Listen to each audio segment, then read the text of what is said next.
Class 9 के सभी बच्चों का ज्योग्राफी ऑनलाइन क्लास में स्वागत है। आज का टॉपिक है भारत आकार और स्थिति। आज भारत आकार और स्थिति का अंतिम भाग देखेंगे। उम्मीद करते हैं कि अब तक जितना भी पढ़ाए हैं वे सभी समझ में आ गया होगा। अगर किसी भी प्रकार का समझने में दिक्कत हो तो आप मुझे डायरेक्ट कॉल करके पूछ सकते हैं या वीडियो के कमेंट बॉक्स में भी कमेंट करके प्रॉब्लम बता सकते हैं। और आज के वीडियो का पीडीएफ लिंक डिस्क्रिप्शन बॉक्स में दिया गया है। लिंक पर क्लिक करके पीडीएफ डाउनलोड कर सकते हैं। तो चलिए आज का क्लास शुरू करते हैं। भारत तथा विश्व। आज हम लोग देखेंगे भारत का विश्व के साथ संबंध। भारत एशिया महाद्वीप के पूर्व एवं पश्चिम के मध्य में स्थित है।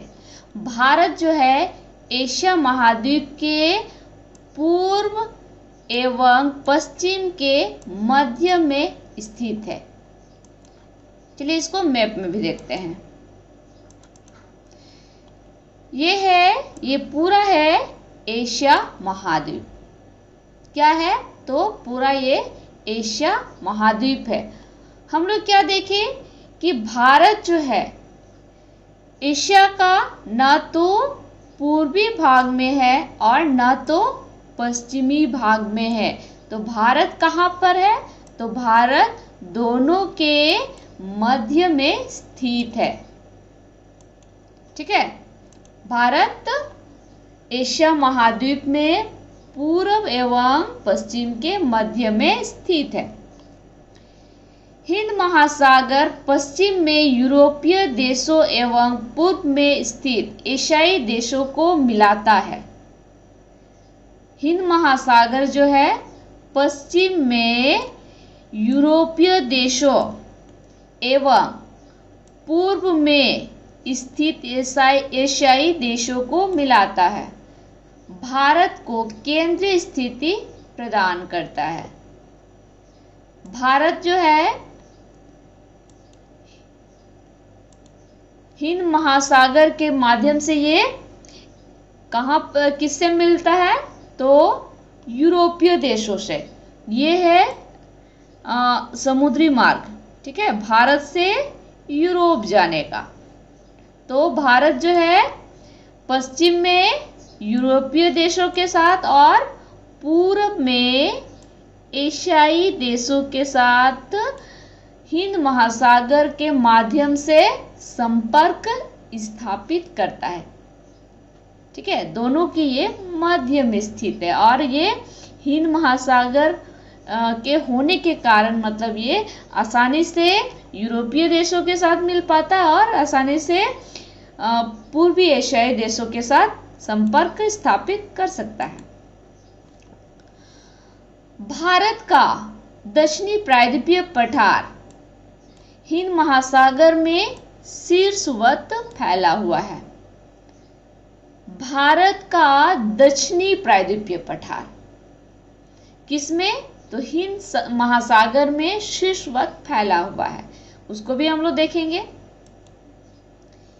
ये है भारत और भारत का ये मध्य से नीचे, ठीक है, इसको बोलते हैं प्रायद्वीपीय पठार। ये पूरे भाग को हम लोग क्या कहते हैं? तो प्रायद्वीपीय पठार। और इधर नीचे है हिंद महासागर। तो देखिए ऐसा प्रतीत हो रहा है कि जो भारत का निचला वाला जो भाग है वो हिंद महासागर में घुसा हुआ है। ठीक है, चलिए आगे देखते हैं।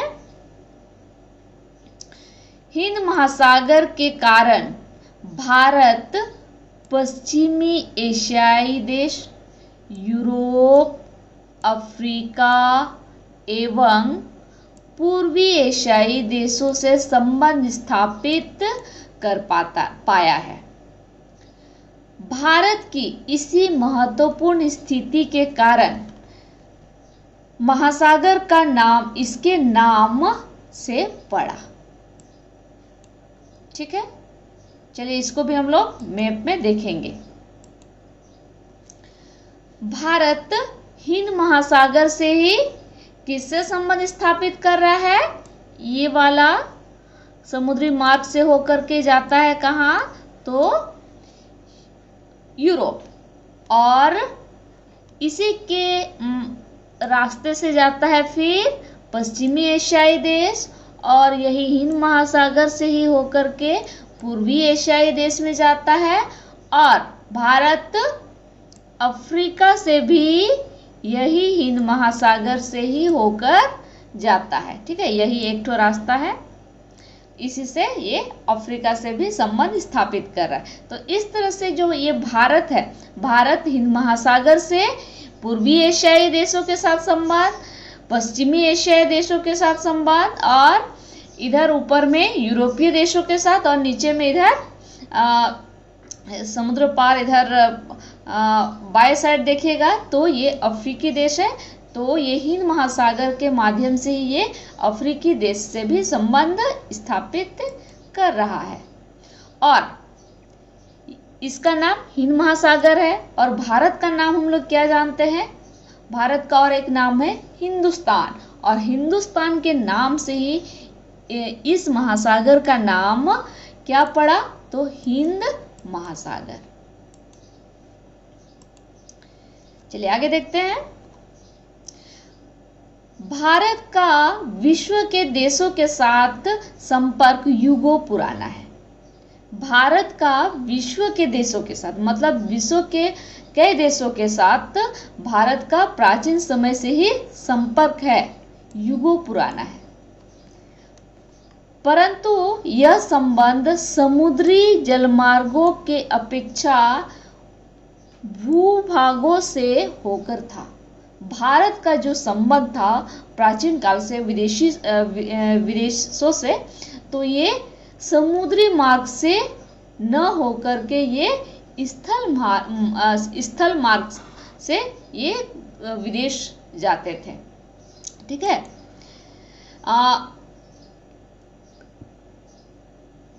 चलिए इसको भी हम लोग देखते हैं। ये जो समुद्री मार्ग है ये इसका पता बहुत लेट से चला है। इससे पहले जितना भी भारत से विदेश जाते थे या जितना भी विदेशी बाहर से आते थे, तो ये स्थल मार्ग से होकर ही भारत आते थे।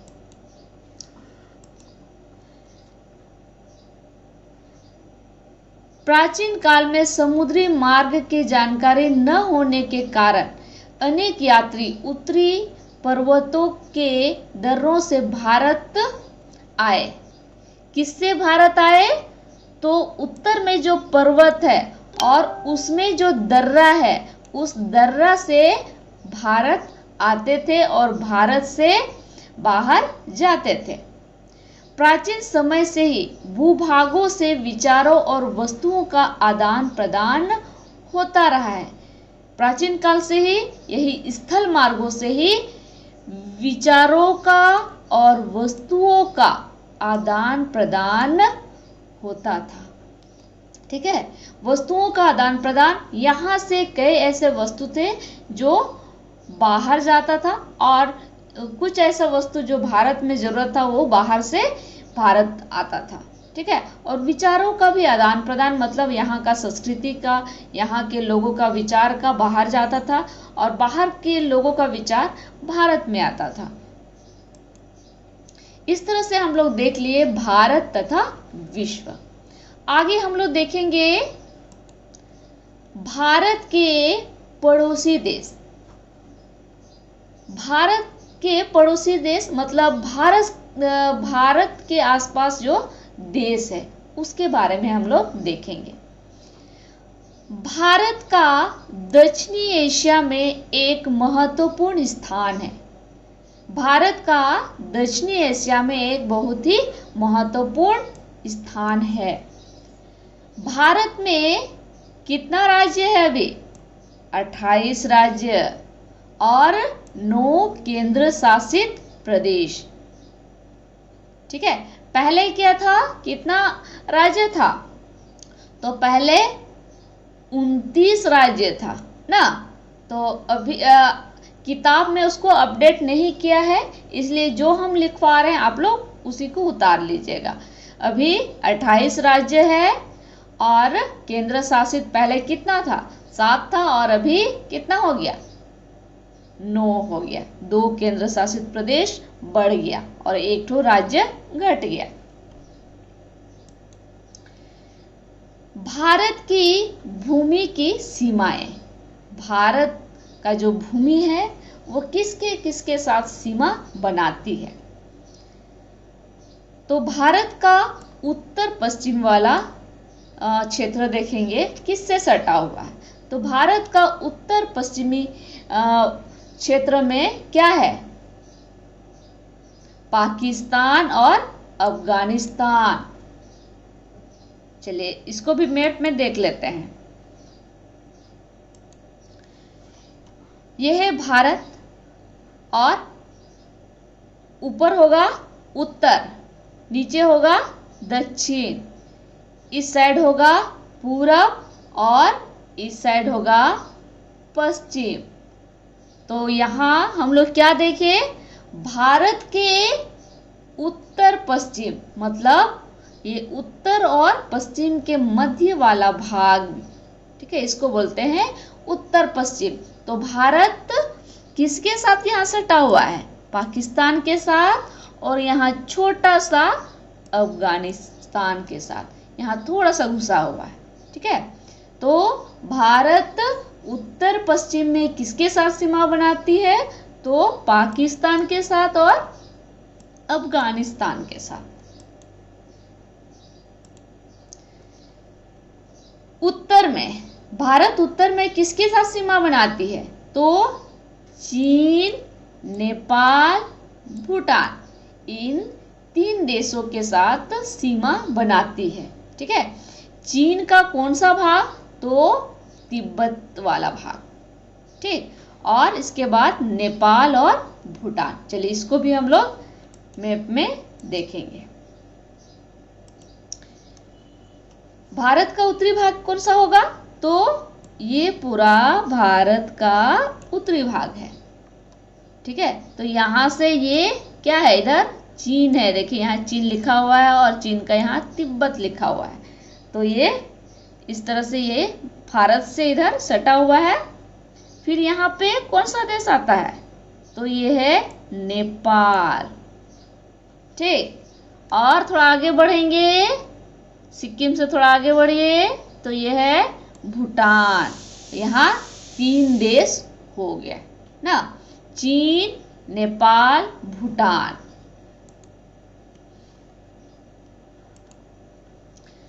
पूरब में, अब पूरब में देखेंगे क्या है, तो म्यांमार है और बांग्लादेश।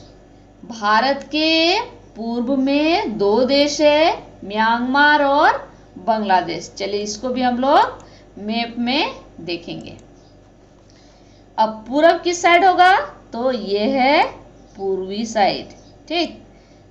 इधर तो समुद्र आ गया, बंगाल की खाड़ी, तो स्थलीय सीमा किधर बनाएगी, थोड़ा उससे ऊपर, ठीक है। तो ये है म्यांमार, इधर म्यांमार देश है और यहाँ पर है बांग्लादेश। इधर म्यांमार और यहाँ पे बीच में है बांग्लादेश। ये भारत के साथ पूर्वी सीमा बनाती है। चलिए अब देखेंगे दक्षिण। दक्षिण में क्या है, हिंद महासागर ना। तो हिंद महासागर में 2 द्वीप है, एक है श्रीलंका और मालदीव। ये भी दोनों भारत के पड़ोसी देश है, लेकिन ये दोनों स्थलीय सीमा न बना करके ये समुद्री सीमा बनाती है। भारत और श्रीलंका के बीच समुद्री रास्ता पाक जल संधि तथा मन्नार की खाड़ी है। ये दोनों समुद्री मार्ग है, पाक जल संधि और मन्नार की खाड़ी।